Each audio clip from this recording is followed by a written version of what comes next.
Hi, I'm Lisa Barnes, Executive Director of Summer of the Arts, and we are so excited to bring back Creative Conversations. I am here today with a good friend, Nora Garda, who, if you don't know Nora, you've probably seen her around at Summer of the Arts events as well as other events with the dancing shoes on.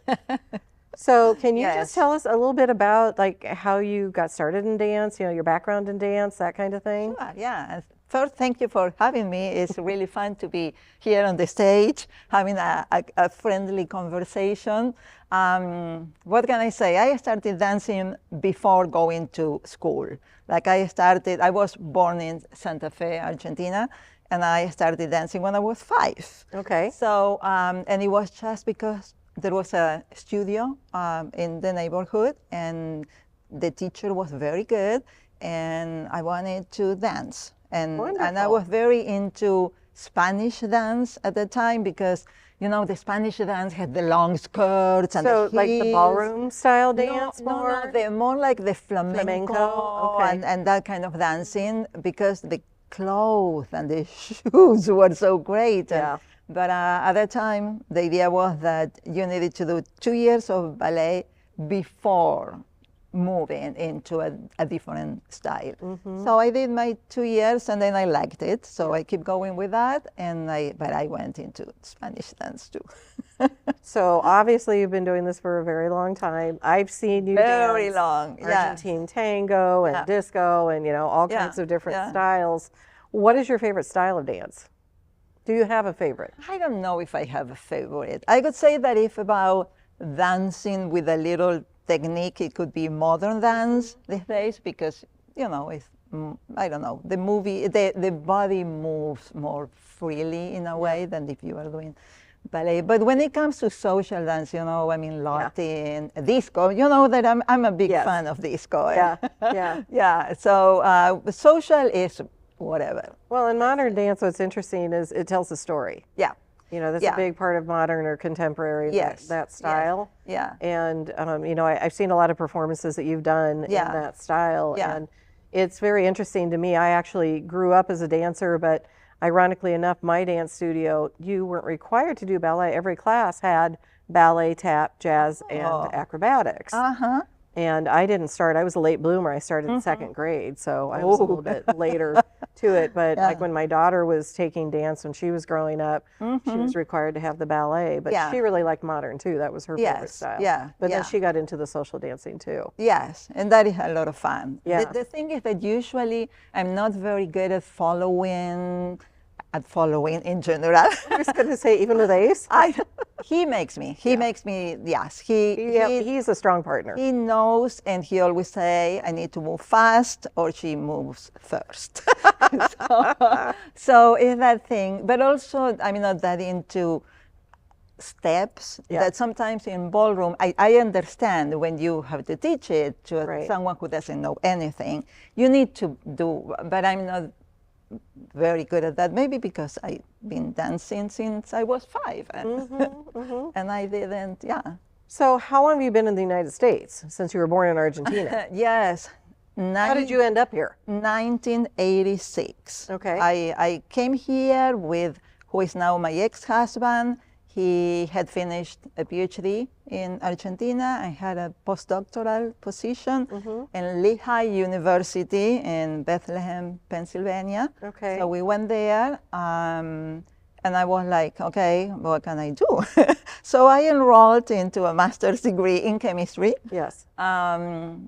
And I did that, and in the meantime, I had 2 kids, and then it was like, we came for 2 years, but then it was like, what I want to do now? 4 years went by, we didn't have jobs or house or anything back there. We decided to stay in the United States and accept the first position that will sponsor us for the green card. Yes. And it happened to be in Iowa City.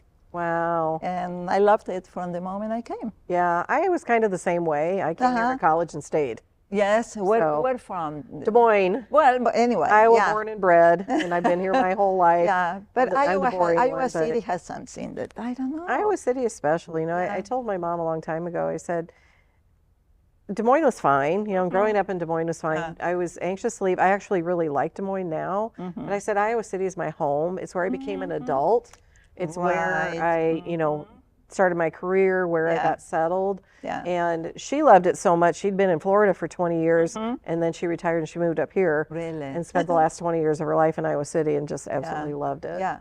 So there's something very special. I know that a lot of retirees come to Iowa City. It's very popular. So speaking of retirees, you retired last year or the year before? From the university? I retired from the university, and I must say that, you know, except for those years in Pennsylvania, that I was, you know, I was studying, having babies. I didn't dance much at that time, but at the moment I moved to Iowa City, I went back into dancing. My next door neighbor was a dancer, and we started talking, and she said, "You should come and dance with me and take classes." And that's wonderful. And that is Angie Hayes. You probably know her. We were next door neighbors, and I started going back to dance because of her. So anyway, dance, and what I always say, you know, on and off, I never stopped dancing. Except for that little time that I was in Pennsylvania. When you were just trying to keep your head above water. Right, exactly. You know, you have to, it was kids and going for a degree. And so yeah, then I worked in the College of Pharmacy for almost 30 years here. And I retired. It was during the pandemic. It was, I had to. Time flies. I know, and mostly when the pandemic is involved. Then 5 years, just boom. Right. They don't exist. So at that time, it was, I had some surgery, and then I was like, I don't know if I want to go back to the sciences. I always wanted to do something different. I really enjoyed my career in science, but I was always doing dance also. Right. And it was like, maybe I can, this is the time to take a little retirement. And so I did that. And within 6 months, I was out of the university. And I went, for 2 years, I went to work with Table to Table. Yes. As a gleaning coordinator and you know, picking veggies from the fields. I was going to say, you've been involved with a lot of different nonprofits. Various roles and stuff. Right. So are you still involved with Table to Table at all? Not at all. I mean, I still see them, and I like to help if I can. And I did that in a few of their fundraisers. But then I got a part-time position with Big Brothers Big Sisters, and I've been doing that for 2.5 years almost. That's wonderful. And I'm loving it. It's like that social part of life, the social service and working with different kind of families and kids, and it's I mean, both of those organizations have different ways for you to get involved in the community, and you're meeting different people through both of them, and the opportunity to be involved with Big Brothers Big Sisters. And you've got, you know, we have a board member right now who just got an award as a big. And, Julianne Lux. Julianne, yes, I was there. We do that. You know, every year there is. Which I didn't even know she was involved with that. So that's really wonderful. That there's so much involvement. I know way back when, before the 2 shoulder surgeries, my husband used to do the Bowl for Kids' Sake every year as a big fundraiser. Don't you want to be in a team now? You haven't seen me bowl. But you don't want to see me bowl either. But it's fun. You 2 hands. Yeah, you can do that too. That's the way my dad taught me. Just do it with 2 hands. As long as you knock down the 10 pins there. I don't. How many gutter balls? Do they put the barriers up? So I don't know. Bowls for kids' sake is a really fun day. I mean, even if you don't bowl, you can go there and see. There are so many people having a good time, and everybody working for a good cause. I was going to say, so many of the nonprofits around here have different like annual fundraisers. You know, DVIP has their, you know, soup bowl, and you know, obviously Bowl for Kids' Sake, and that's something that some of ours we've been trying to start with the disco ball. Which for those of you who missed out on that event, it was absolutely fabulous. One of the first things that I did once we scheduled it is reach out to Nora and say, hey, Nora, are you and Ace available to come and dance and get people excited about the disco ball?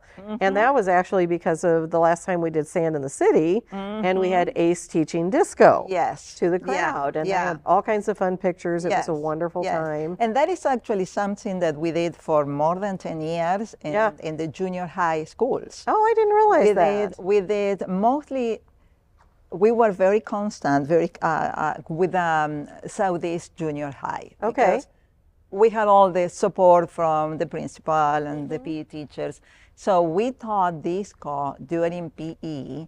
We took the dance unit, one of the dance units. So every year that we did that, it was 16 40 minutes disco interventions. It was, okay, water and repeat. Okay. Oh my gosh, that sounds exhausting. It is, but you know, with every group is different because the kids are changing. So you are very excited all the time. Yeah. You know, it's like, okay, let's do it again. Yeah, keep the energy up for the whole thing. Yeah, but at the end of the 2 days, it's like, okay, feed me, give me something because. Right. But it was fun to do that. It was very nice. That's wonderful. When I was a kid, we did square dancing. I know, and they still do a lot of square dancing. Yes, because they have a dance unit every try, I think. And so what they did was replace one of their dance units with disco. And then we did it once in all the junior highs with Every Given Child. Oh, yeah.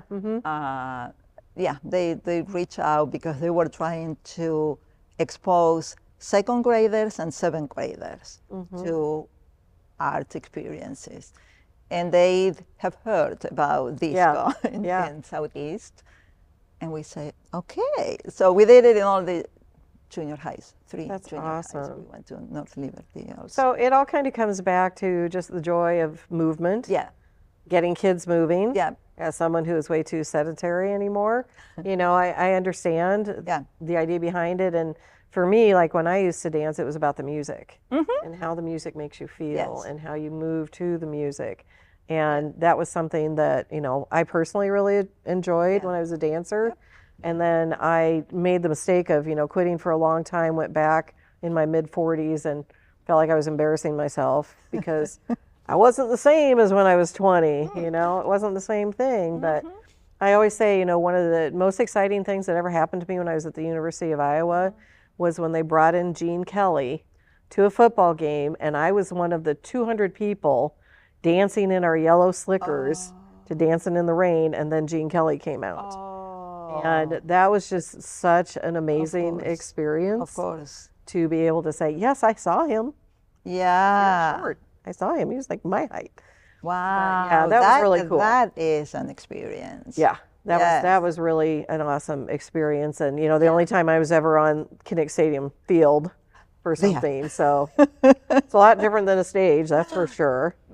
Yes, it is. Yeah. I mean, you have a lot of people, more people than on a regular theater. Yeah. And they are all around you. Yes, exactly. Yeah. Exactly. But that was nice. Yeah. Yeah. So talk a little bit about Dance Festival. Yeah. Dance Works, and I know there's some transitions happening. Yeah, we're doing a transition now, but you know, the dance festival started 18 years ago.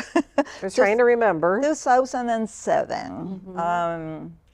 Ace and I had been in a dance festival in Tenerife. Okay. Because a friend of mine from Argentina was there and putting a dance festival together and said, Nora, come, help me, let's do something together.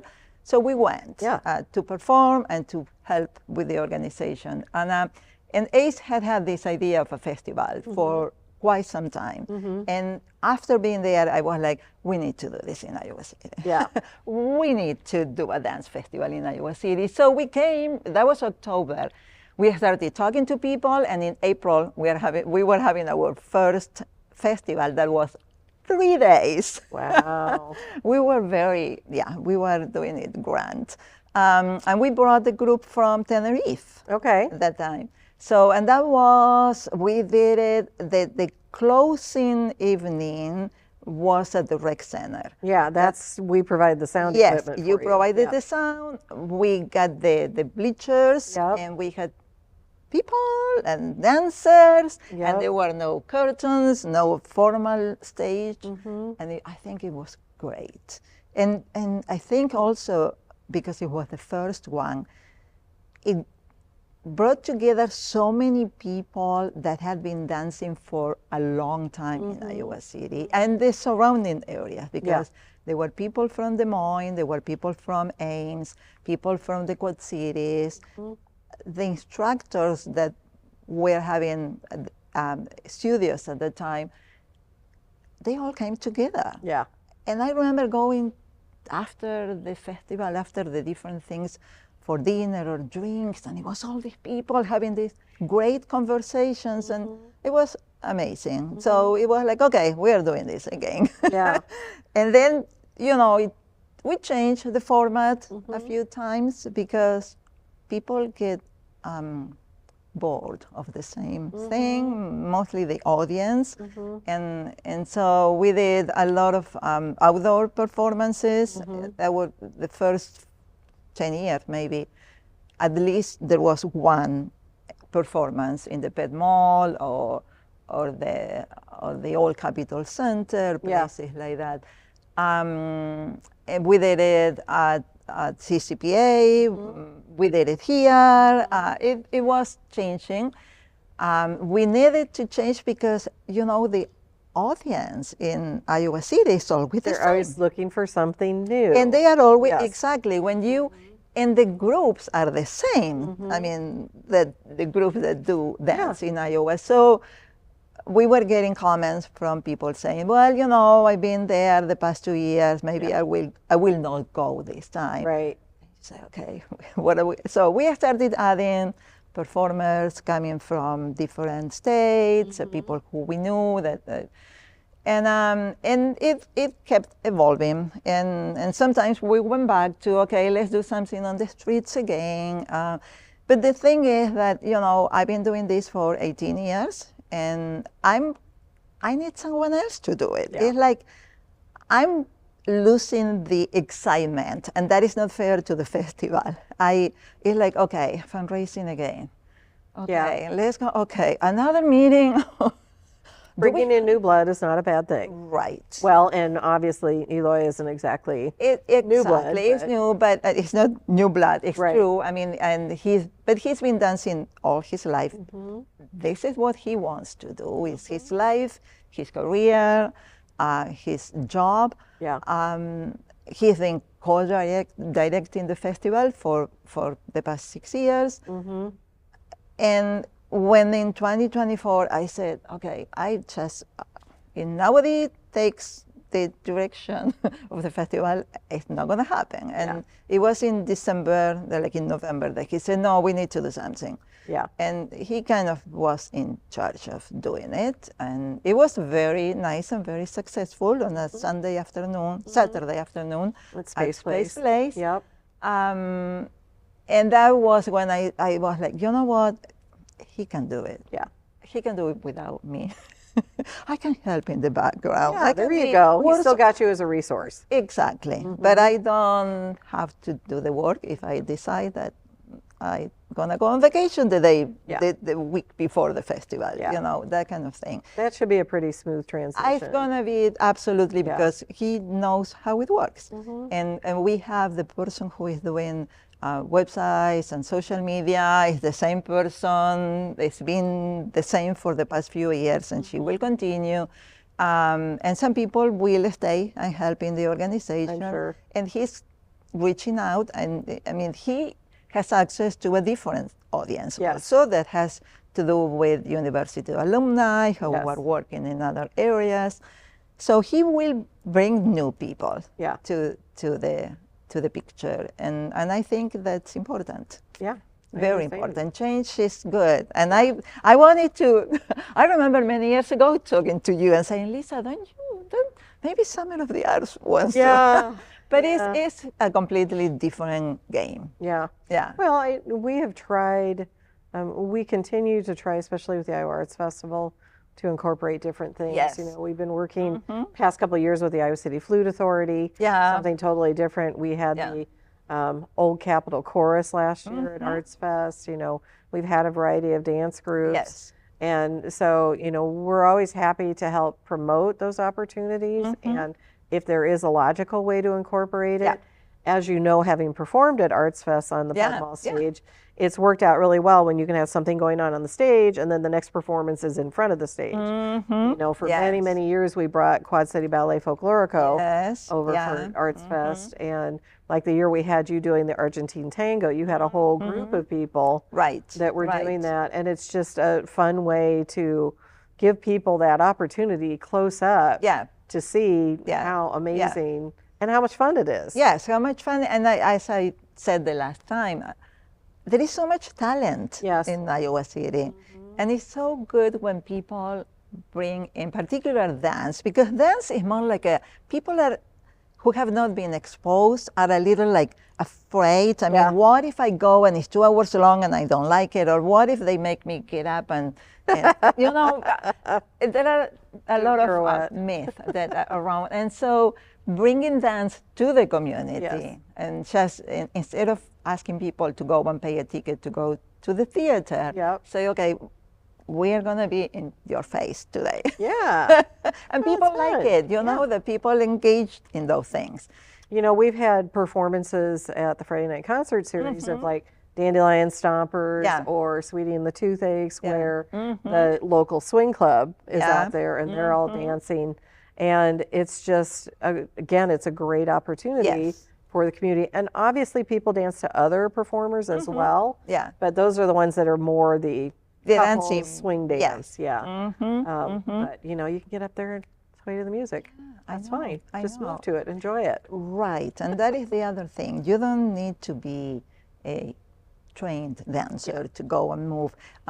When we were in Argentina, Ace went with me to Argentina once. We collected a lot of video and we did a production after that. And one of the things that he remembers is that everybody used to say, yes, I'm a dancer. I'm not a performer. But I'm a dancer. I mean, he said, everybody's a dancer in Argentina. Why don't we do the same? And it's true. I mean, you can go and do social and just follow the music the way you feel it. And nobody will tell you that that is wrong. That was very evident at the disco ball. It was so much fun. I know. And what I had to say about the disco ball is that we got there, it started at 7, we were there at 7:03. And there were people on the floor already. People were already dancing. It was like, we don't have to make people dance today. No, and pretty much the whole night. Yes. I think that a lot of people or a big part of that generation really identifies with. I was so impressed with the costumes and the way people dressed up for it, too. That is the other thing. I was not expecting so many people to be in amazing costumes. It was like everybody, because there were so few people that were not in costume. The pictures were like amazing. So much fun. Very fun. What's next for you? Now I'm deciding. Now I have a free slate today. You can actually stop and think and breathe. Yes, but I need to see, you know, Interdance as an organization continues. I mean, because Interdance, it was just kind of the umbrella, producing the Dart Festival and some dancing in the schools. And so we are meeting with the board and deciding, okay, what do we want to do next? I mean, because we want to do, I really like the interactive performances with other arts, you know. We did one thing 2 or 3 years ago at PS1, and we used the entire house. And there were video and different dancers in different corners and some wine and appetizers, and it was an evening of real, a combination of fun and art. And that is something that I would like to explore a little It's intriguing. more. And Yeah. then there's type dance. And then it's type dance. That is a completely new project. Right. That also happened by chance. I don't know. So can you explain a little bit for people watching this what that is? Of course, type dancing. And I joined the group later on. Okay. I mean, there was this group that used to get together, they still get together every one Sunday a month at PS1. And that particular day, they were doing some dance improvisation with Sarah Furnish. And there is this guy who has a lot of projects that involve old typewriters. Yeah. He was doing some typing and writing some poems. And the people who were dancing started to move to the typing, sounds, the sound. And out of that, they said, we need to invite more people to do this because this is so much fun. And so the group grew. And we did already, let me see, 3 presentations. And each presentation is different. What we have so far, we have words that are part of the poems. Yes. And so we think, or we know the order of the words, or we write them on the wall. We have them easily accessible to our eyes. And we make our own movement based on the words. So it's very much a collaboration of different types of art. Yes, many, it's really interesting. Many. And hopefully we'll have a performance at Arts Fest. Yes, we definitely, we're going to, we're excited about doing that and showing more people with what, and inviting people to join in because again, it's an open thing. You don't need to be a trained dancer to do that. And it's exciting. Bottom line is being creative, right? Totally. How can you bring creativity into your life?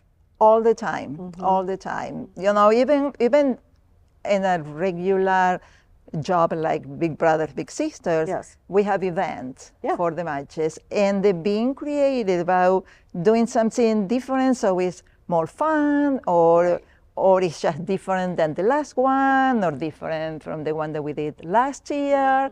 And let's do music. We've been doing some music and dancing lately. It's just, and it's one of the good things in life.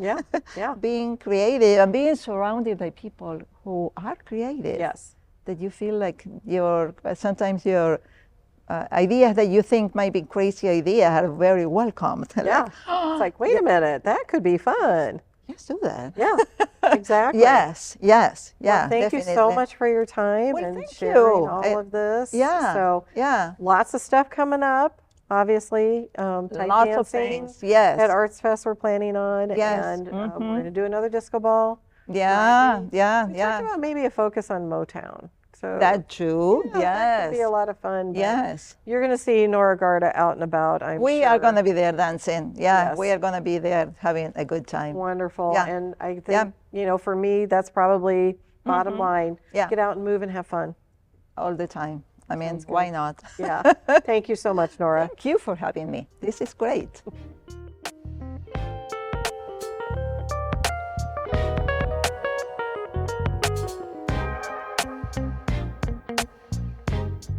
Thank you.